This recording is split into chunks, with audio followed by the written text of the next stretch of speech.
Ya, Assalamualaikum warahmatullahi wabarakatuh. Waalaikumsalam. Salam sejahtera untuk kita semuanya. Yang saya hormati sahabat saya, Pak Dekan, Mas Yahyanto, Bapak Moderator, Pak Laude Awal, para narasumber, serta para hadirin sekalian yang berbahagia.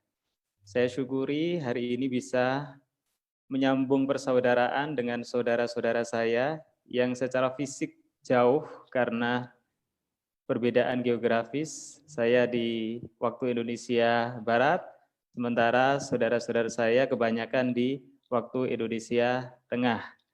Sehingga kalau di sini sudah pukul berapa nih? 10.28. Kalau di sana berarti 11. Ya, 11.28, 1 jam lebih dahulu. Terkait dengan delik makar, ini beberapa waktu yang lalu saya menulis di Republika pasca adanya kasus mengenai tuduhan makar yang dilakukan oleh seorang dosen atau akademisi dari perguruan tinggi negeri tertentu di Yogyakarta terhadap penyelenggaraan sebuah diskusi akademik, yaitu seminar terkait dengan pemakzulan atau pemberhentian presiden menurut sistem ketatanegaraan.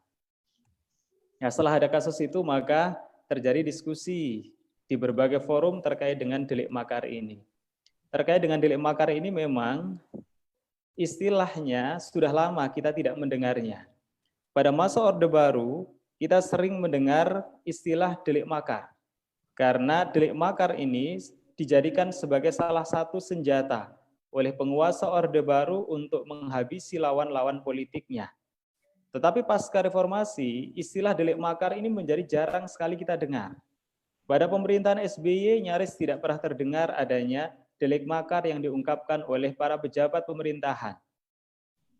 Baru di akhir-akhir ini, khususnya di periode kedua Presiden Jokowi, istilah makar ini kembali kita dengar dan menjadi familiar di tengah masyarakat kembali.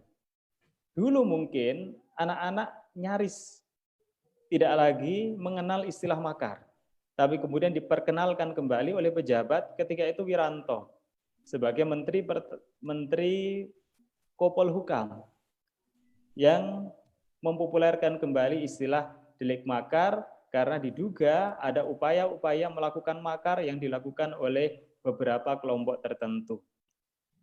Oleh karenanya maka pada pagi hingga siang nanti kita akan mendiskusikan terkait dengan delik makar, yang dimana delik makar ini juga di dalam rancangan KUHP dimunculkan dengan rumusan yang nyaris tidak berbeda dengan rumusan delik makar dalam KUHP yang berasal dari Wetboek van Strafrecht for Netherlands, India atau WSN. Sebelum masuk ke delik makar, terlebih dahulu perlu saya sampaikan bahwa delik makar di dalam KUHP masuk dalam bab kejahatan terhadap keamanan negara.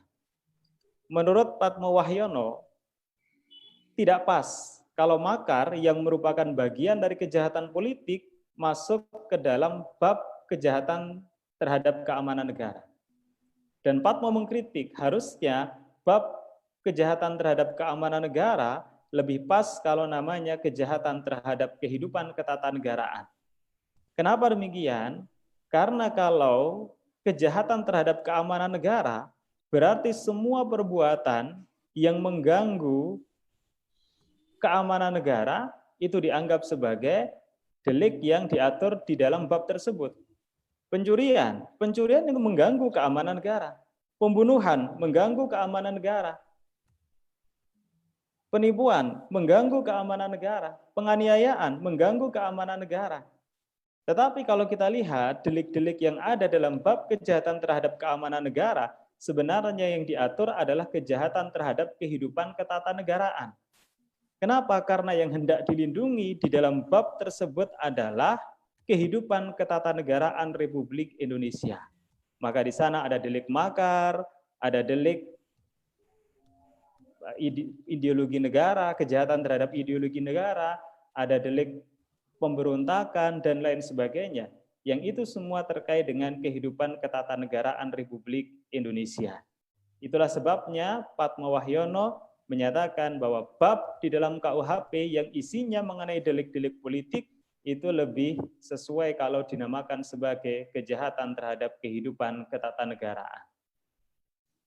Kemudian, kenapa makar perlu diatur di dalam hukum pidana? Meskipun sudah banyak yang mengkritik, terutama dari pegiat hak asasi manusia, mengenai munculnya kembali delik-delik makar dalam rancangan KUHP, tetapi oleh perancang rancangan KUHP tetap dimasukkan di dalamnya. Ini karena di dalam hukum pidana, pihak-pihak yang dilindungi itu mestinya ada 3. Inilah yang oleh Romli Atmasasmita disebut sebagai Equal Distance Concept atau EQD, konsep keseimbangan berjarak, di mana di dalamnya harus ada victims protection. Hukum pidana harus memberikan perlindungan terhadap korban. Korban di dalam hukum pidana ada direct victim, ada korban langsung, dalam pembunuhan berarti orang yang dibunuh, dan ada indirect victim, korban yang tidak langsung yaitu publik. Karena hukum pidana merupakan hukum publik, sehingga melanggar hukum pidana berarti melanggar kepentingan publik. Kemudian yang kedua, due process of law atau PDPL. Due process of law ini stressingnya adalah memberikan perlindungan terhadap pelakunya. Sekalipun dia sebagai seorang pelaku kejahatan, tetapi dia juga harus dilindungi hak-haknya. Makanya ada KUHP untuk memastikan bahwa pelaku dari proses pertama dia menjadi terduga, kemudian tersangka, sampai menjadi terpidana, hak-haknya itu dijamin oleh negara. Kemudian juga diperlakukan secara proporsional. Kalau dia melakukan kejahatan yang selesai, ancaman pidananya maksimal sesuai dengan delik yang dilanggar. Kalau dia percobaan, pidananya dikurangi 1/3. Itu merupakan bagian daripada perlindungan terhadap pelaku untuk diperlakukan secara proporsional atau adil sesuai dengan derajat keseriusan pidana yang dia lakukan. Ya, yang ketiga, hukum pidana itu juga diperuntukkan untuk national defense, memberikan perlindungan terhadap negara. Karena negara itu menjadi institusi yang menyelenggarakan sebuah kehidupan di mana untuk mencapai tujuan yang sudah menjadi konsensus publik. Untuk menjalankan tugasnya itulah maka negara perlu dilindungi. Ya, dari situlah maka dirumuskannya kejahatan-kejahatan politik atau delik-delik politik, salah satunya adalah makar. Oh, presiden harus dilindungi. Oh, sistem kenegaraan harus dilindungi. Kenapa? Karena mereka sedang menjalankan amanah untuk mencapai tujuan negara sebagaimana yang tercantum di dalam pembukaan Undang-Undang Dasar 1945. Nah, itulah sebabnya kenapa delik makar di dalam rancangan KUHP kembali dimasukkan. Karena memang berdasar kepada konsep keseimbangan berjarak atau equal distance concept. Nah, sekarang kita masuk ke makar yang tadi sudah disampaikan sebagian oleh narasumber. Meskipun nanti akan saya sampaikan, ada sedikit perbedaan saya dengan narasumber sebelumnya untuk memaknai unsur-unsur makar, terutama terkait dengan permulaan pelaksanaan sebagaimana dimaksud dalam pasal 53. Ya, tadi sudah disampaikan secara bahasa atau etimologis, makar itu berasal dari bahasa Belanda, aanslag, yang berarti serangan, atau aanval, yang berarti suatu penyerangan dengan maksud yang tidak baik.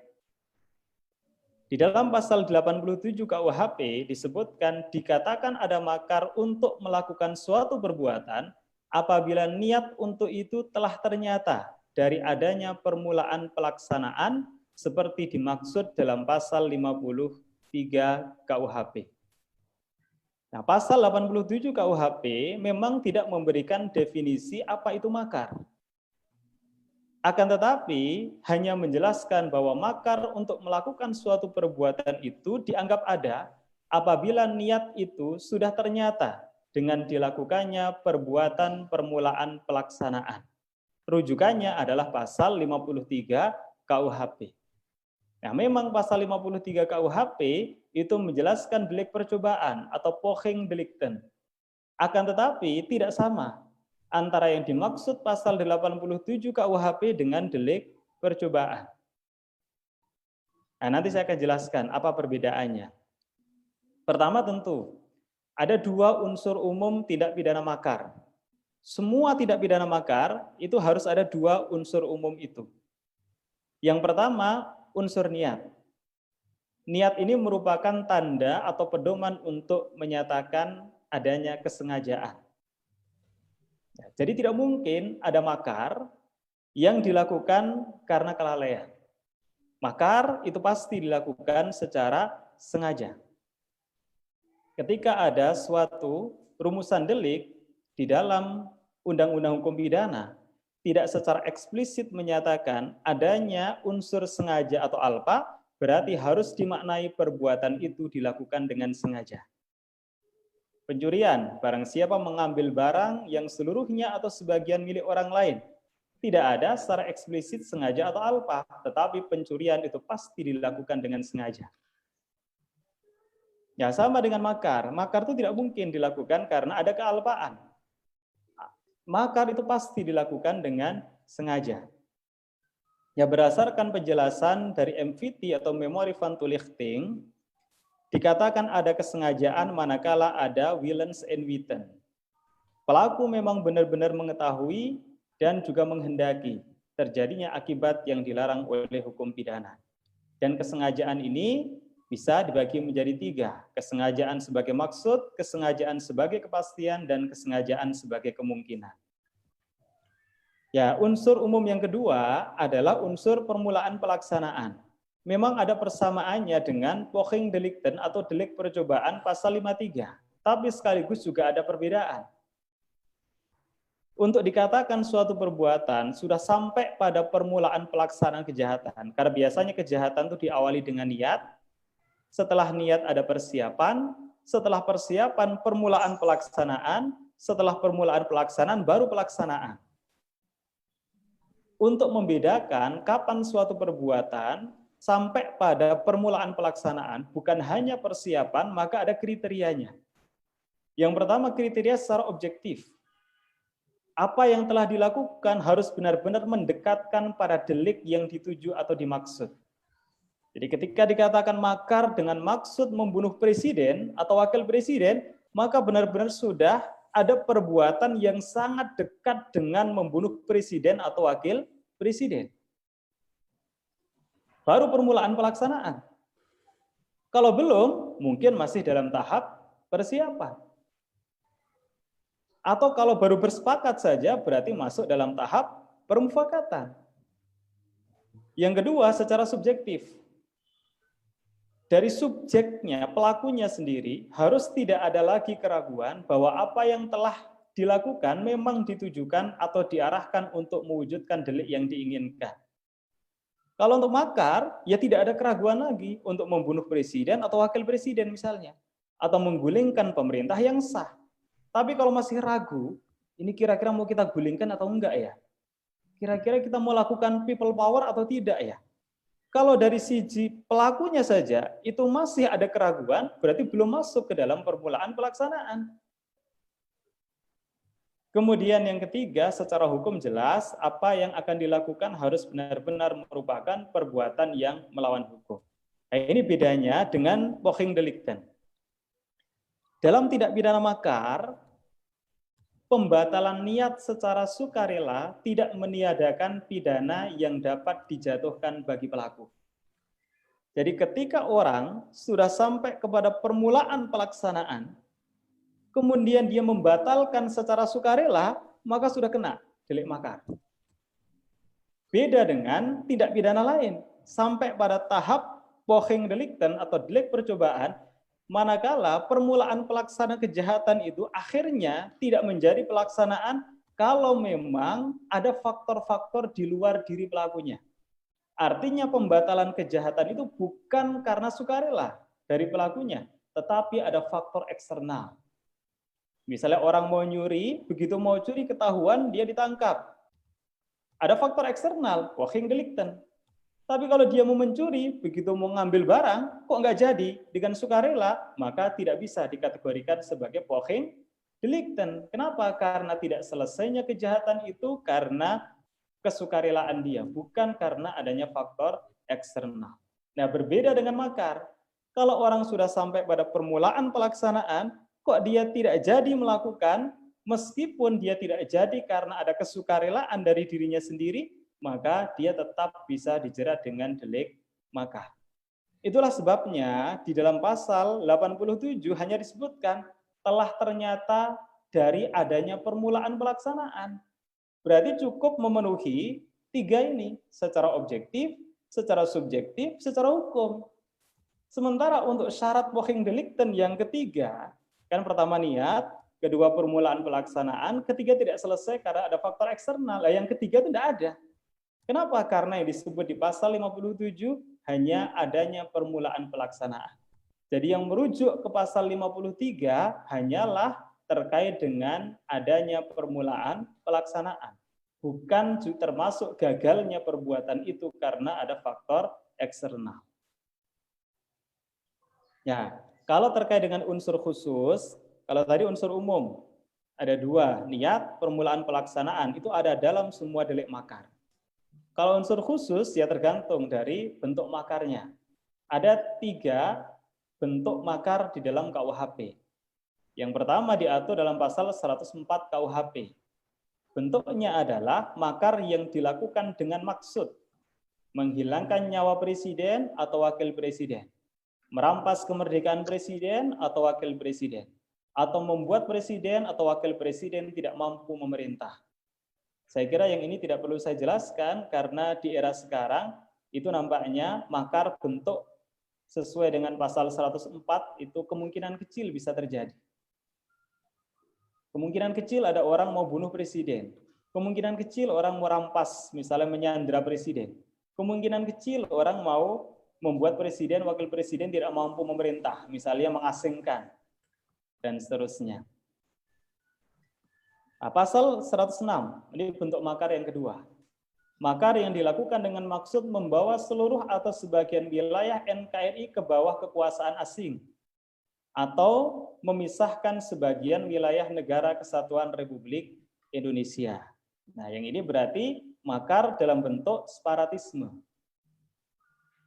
Nah, yang ketiga, inilah yang barangkali kemungkinan besar ada yang melakukan di era sekarang, yaitu pasal 107, makar yang dilakukan dengan maksud menggulingkan pemerintah yang sah.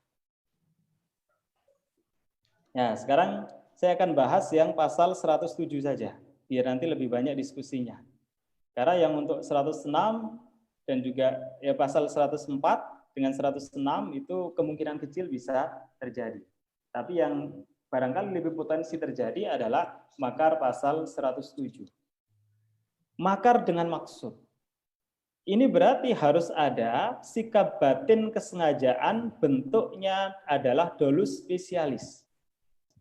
Apa itu dolus spesialis? Dolus spesialis adalah adanya specific intent to do something. Delik spesialis itu mensyaratkan adanya spesifik atau spesial intent. Adanya keinginan atau niat yang sifatnya sangat spesifik. Apa itu niatnya? Niatnya adalah to do something. Dalam pasal 107 berarti harus ada spesifik intent untuk menggulingkan pemerintah yang sah. Nah, unsur kehendak ini harus dibuktikan. Bagaimana cara membuktikannya? Tentu dari fakta-fakta yang menyertai. Fakta itu bisa berupa antefaktum, perbuatan yang terjadi sebelum peristiwa, bisa faktum ketika terjadi peristiwa, dan post faktum, pasca terjadinya peristiwa. Jadi delik makar ini dirumuskan dalam bentuk delik formil yang tidak mensyaratkan adanya akibat tertentu. Yang penting ada spesifik intent. Yang penting ada niat yang spesifik untuk menggulingkan pemerintah yang sah. Ya, terkait dengan maksud menggulingkan pemerintah ini di dalam pasal 88 bis KUHP dijelaskan ada 3 bentuk. Dianggap menggulingkan pemerintah bisa jadi bentuknya adalah dia punya maksud, dia punya spesifik intent untuk dihancurkannya atau diubahnya bentuk pemerintahan menurut Undang-Undang Dasar dengan cara yang tidak sah menurut undang-undang. Ya, sekarang bentuk negara kita misalnya adalah kesatuan. Maka ketika orang ingin mengubah menjadi negara serikat dengan cara yang tidak sah menurut undang-undang, maka berarti masuk makar. 107. Yang kedua, bisa juga dianggap punya maksud menggulingkan pemerintah kalau dia punya maksud menyebabkan dirusaknya atau diubahnya tata cara penggantian tahta atau kepala negara yang tidak sesuai dengan undang-undang. Misalnya ingin mengganti presiden secara tidak sah. Nah, inilah yang dikenakan kepada Egy Sujana karena dia mengajak publik untuk melakukan people power setelah diduga ada kecurangan yang sistematik dilakukan oleh calon presiden Jokowi dan Ma'ruf Amin. Nah, sekarang sudah menjadi tersangka. Sebentar lagi menjadi terdakwa dan kita tunggu nanti bagaimana proses di pengadilan. Kontroversi juga apakah ajalan people power itu sudah termasuk dalam kriteria makar pasal 107 KUHP atau belum. Karena ada juga yang berpendapat diterapkannya pasal makar dalam kasus people power ini berarti merupakan suatu ciri negara sudah masuk ke dalam otorianisme seperti yang terjadi pada masa Orde Baru. Ya memang digunakannya delik-delik politik itu menunjukkan demokratisasi dari sebuah negara. Jadi negara itu demokratis atau tidak bisa dilihat dari bagaimana penguasa menggunakan delik-delik politik. Kalau penguasa jarang saling menggunakan delik politik, itu berarti negaranya demokratis. Tapi kalau dikit-dikit gebuk kejahatan politik, dikit-dikit gebuk kejahatan politik, itu menunjukkan ciri negara sebagai negara yang otoriter. Seperti yang terjadi pada masa Orde Baru.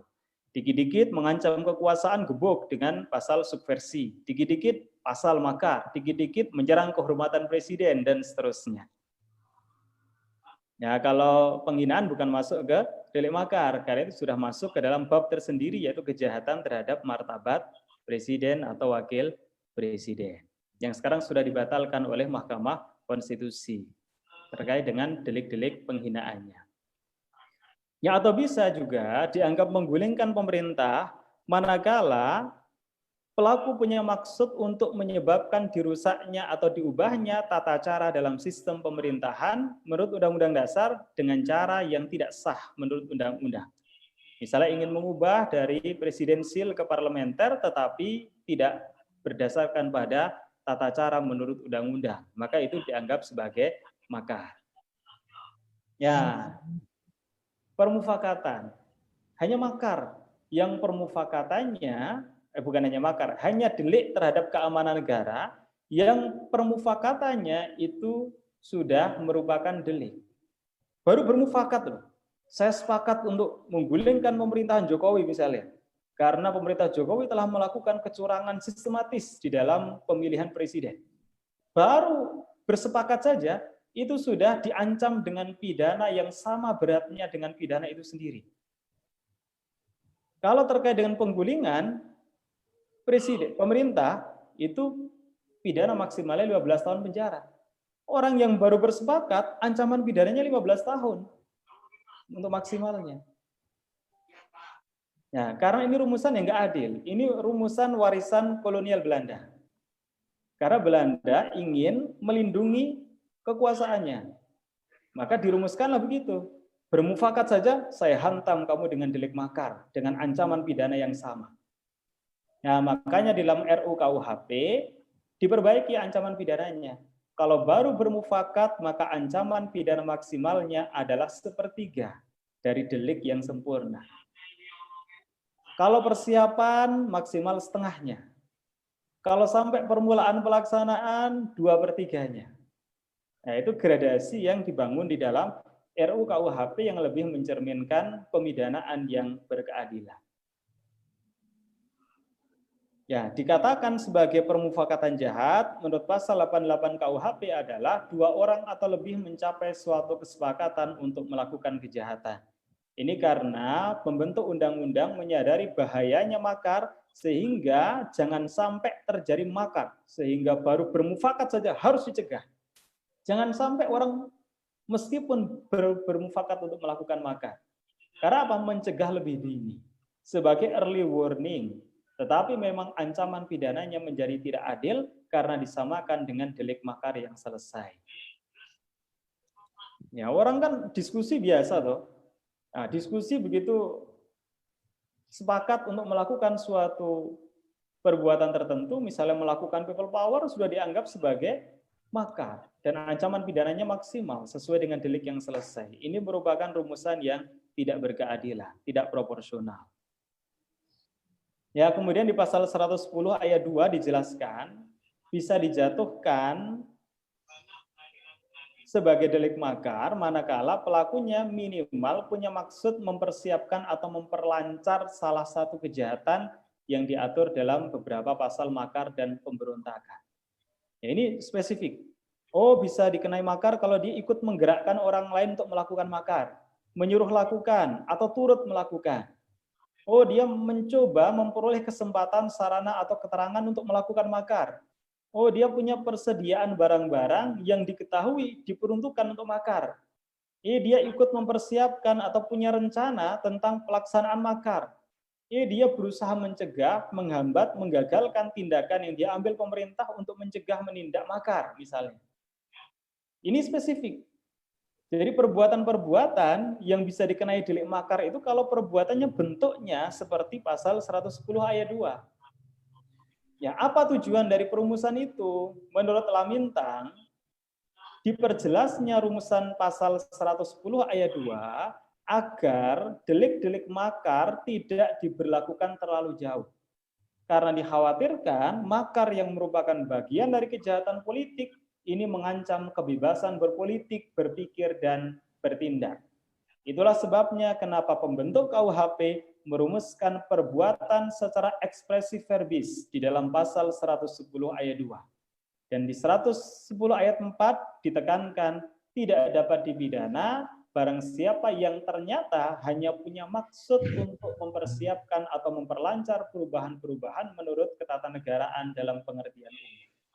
Terakhir, terkait dengan kasus yang kemarin ramai. Ada poster ini, diskusi yang diselenggarakan oleh sekelompok mahasiswa UGM, yang awalnya diberi judul persoalan pemecatan presiden di tengah pandemi ditinjau dari sistem ketatanegaraan. Kemudian diubah menjadi persoalan pemberhentian presiden. Ya, diduga ada orang-orang dekat istana yang memprotes adanya judul itu. Kenapa digunakan pemecatan?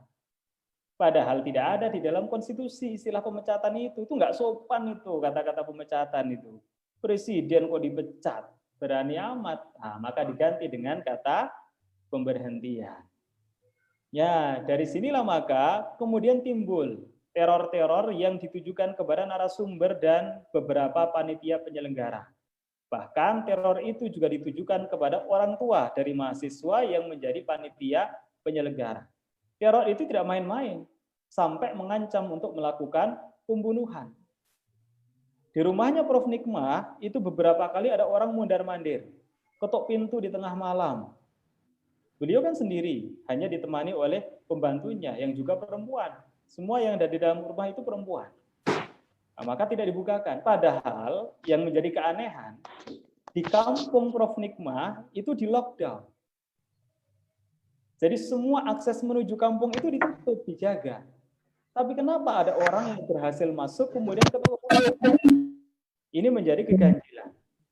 Nah, diduga teror itu disebabkan karena ada provokasi dari artikel yang ditulis oleh salah seorang dosen UGM. Ini kan judul materinya. Jadi bukan diganti. Makanya dalam memahami makar itu kacau. Jadi dosen teknik nuklir tapi berbicara makar. Bisa saja untuk belajar makar itu butuh waktu lama. Ini dosen teknik nuklir berbicara terkait dengan makar. Dia mengatakan kalau ada gerakan makar yang dilakukan melalui diskusi. Kemudian dia juga mengatakan kelompok sampah bagi orang-orang yang terlibat dalam diskusi itu. Ya, diduga itu merupakan salah satu bentuk provokasi sehingga orang melakukan pengancaman. Nah, disekarang kita lihat persoalan presiden di tengah pandemi dari sistem ketatanegaraan. Cara memahaminya mudah sekali. Coba dilihat pasal 110 ayat 4 tadi. tidak dapat dipidana siapa yang ternyata punya maksud mempersiapkan atau memperlancar perubahan-perubahan menurut ketatanegaraan dalam pengertian umum. Ini jelas kan? Ditinjau dari sistem ketatanegaraan. Berarti sama sekali bukan merupakan delik makar karena diskusi itu terkait dengan sistem ketatanegaraan. Kalau kita mau eksplisit sesuai dengan judul yang ada, dikaitkan dengan pasal 110 ayat 4 itu sudah selesai. Ada judul dari sistem ketatanegaraan. Berarti menurut sistem ketatanegaraan Indonesia konstitusional dan di dalam Undang-Undang Dasar 1945 itu ada pengaturan mengenai pemakzulan terhadap presiden atau wakil presiden. Jadi bedanya kalau era Orde Baru seringkali delik makar itu diungkapkan oleh pejabat-pejabat pemerintahan. Kalau sekarang delik makar itu sudah tidak lagi hanya diungkapkan oleh pejabat pemerintahan, tapi juga para simpatisan yang sangat fanatik terhadap presidennya atau wakil presidennya. Sehingga sedikit-sedikit ada kritik dianggap makar. Sedikit-sedikit ada diskusi dianggap sebagai makar. Jadi orang sudah mulai latah dengan delik makar padahal dia tidak paham apa itu delik makar. Padahal delik makar itu serius. Ancaman pidananya kalau ingin menggulingkan pemerintah adalah pidana penjara paling lama 15 tahun. Ya, saya kira demikian sebagai pengantar, mudah-mudahan ada manfaatnya, nanti bisa dilanjutkan dengan diskusi. Saya kembalikan kepada Pak Moderator, Pak Awal Sakti.